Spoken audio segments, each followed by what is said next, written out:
আলহামদুলিল্লাহ, আমরা সকলে আল্লাহ পাকের শুকর আদায় করি। আল্লাহ তাআলা যে আমাদেরকে কিছু দিনে কথা বলা এবং শোনার তৌফিক দিয়েছেন। আসলে আমরা যারা ইসলামকে ভালোবাসি, আমরা কিন্তু ২ টা মূলনীতির উপর ইসলামকে আমরা অনুসরণ করি। সেটা হলো আল্লাহ তাআলার হুকুম, আরেকটা হলো রাসূলের তরিকা।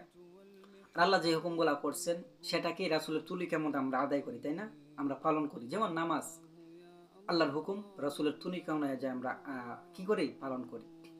তা আসলে আমরা সামনে আমাদের প্রতিটা মানুষের জন্য খুব আহ, আমাদের আখেরাতকে ধ্বংস করার জন্য খুব গুরুত্বপূর্ণ একটা দিন নিয়ে আসতেছে, যেটাকে আমরা সবাই চিনি 31st নাইট নামে একটা দিন, যেটা আমাদের আসতেছে।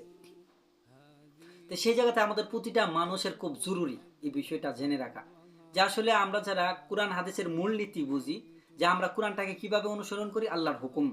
আর আল্লাহর হুকুমগুলো আমরা পালন করি কিভাবে? রাসূলের সুন্নাত অনুযায়ী, রাসূলের তরিকা অনুযায়ী। তাহলে এখানে আল্লাহর হুকুম কি না 31st নাইট করার জন্য? যদি বলেন যে না, তাহলে আমরা কেন পালন করব?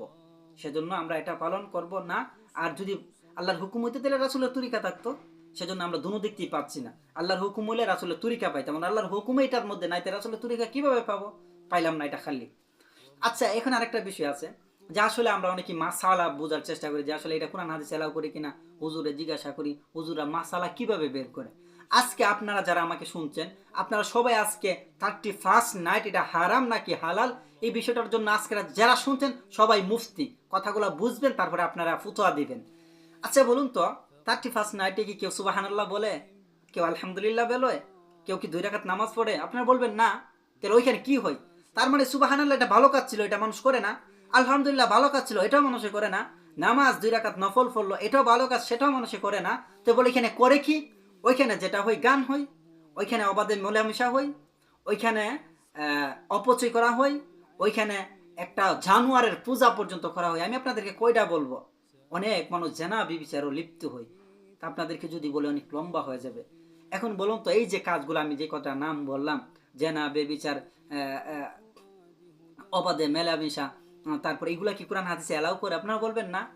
তে যার মধ্যে শুধুই মাত্র হারাম বিধানগুলা পাওয়া যায়, এটা কি কোরআন হাদিসে মানে এটা হালাল? বলেন তো, এটা কি বৈধ? আপনারা বলবেন এটা অবৈধ। আপনারা এখন ফতোয়া দেন। আর অবশ্যই আপনাদের ন্যূনতম যদি জ্ঞান থাকে, আপনারা বলবেন হ্যাঁ এটা হারাম, কারণ আপনারাই ফতোয়া দিচ্ছেন। তো এখন এখান থেকে ফিরে আসা কিভাবে? এখান থেকে আমাদের ফিরে আসতে হবে, ঠিক আছে না? এটা তো আমরা প্রথমত পেয়ে গেলাম, এটা আল্লাহর হুকুম না। আর আল্লাহর হুকুম না বলে তো রাসূলের তরিকা পাই নাই।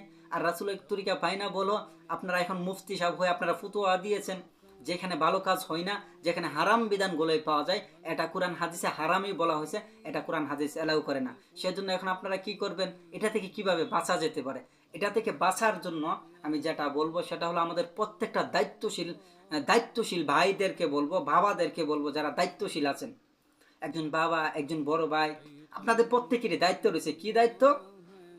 যে আপনার স্ত্রী, আপনার সন্তান, এবং একজন ভাই হিসেবে আপনার ভাই বোন কি এগুলা এটাকে কি সাপোর্ট করতেছে কিনা, বা এটার মধ্যে যাচ্ছে কিনা, এগুলো আপনাদের কি করা, খোঁজখবর নেওয়া। হ্যাঁ, খোঁজখবর নেওয়া, এটা থেকে তাদেরকে ফিরিয়ে আনা এবং তাদের মাথায় ঢুকিয়ে দেওয়া যে এই যে 31st নাইট, এটার সাথে ইসলামের কোনো সম্পর্ক নাই, এটার সাথে ইসলামের কোনো প্রকারের কোনো কি নাই, সম্পর্ক নাই।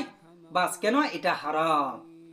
সেজন্য আরেকটা কথা বলি, যারা আপনারা সর্বোচ্চ চেষ্টা করবেন, যারা মনে করেন একদিনে করবই তো, একদিন আমার সন্তানকে ছেড়ে দিলাম, আমি বড় ভাই হিসেবে আমার বোনকে ছেড়ে দিলাম, এই বছরে একটা দিন আনন্দ করুক, এই মানুষটার নাম কি জানেন? দাইয়ুস। দাইয়ুস কিন্তু কোনো মহিলা হয় না। দাইয়ুস শুধুমাত্র খাস পুরুষদের জন্য।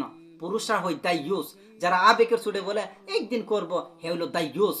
সেজন্য আপনি আপনার জায়গা থেকে দাইয়ুস থেকে বাঁচার জন্য আপনার স্ত্রী, আপনার সন্তান, আপনার ভাই, আপনার বোনকে এখান থেকে ফিরানো।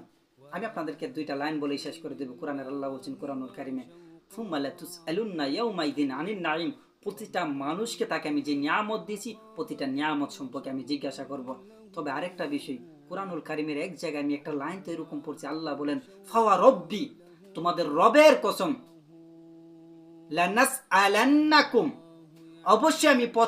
অবশ্যই আমরা প্রত্যেককে জিজ্ঞাসা করব। কি জিজ্ঞাসা করব? আজমাইন, প্রত্যেকটা মানুষকে আল্লাহ তাআলা কি জিজ্ঞাসা করবে? আম্মা কানু ইয়ামালুন, তারা যে কর্মগুলা করত, সেই কর্ম সম্পর্কে, যে কাম করত, ভালো মন্দ প্রতিটা বিষয় আল্লাহ তাআলা জিজ্ঞাসা করবেন। শুধু তাই না, ফারদান ওয়াহিদা, একজন করে আল্লাহ জিজ্ঞাসা করবেন।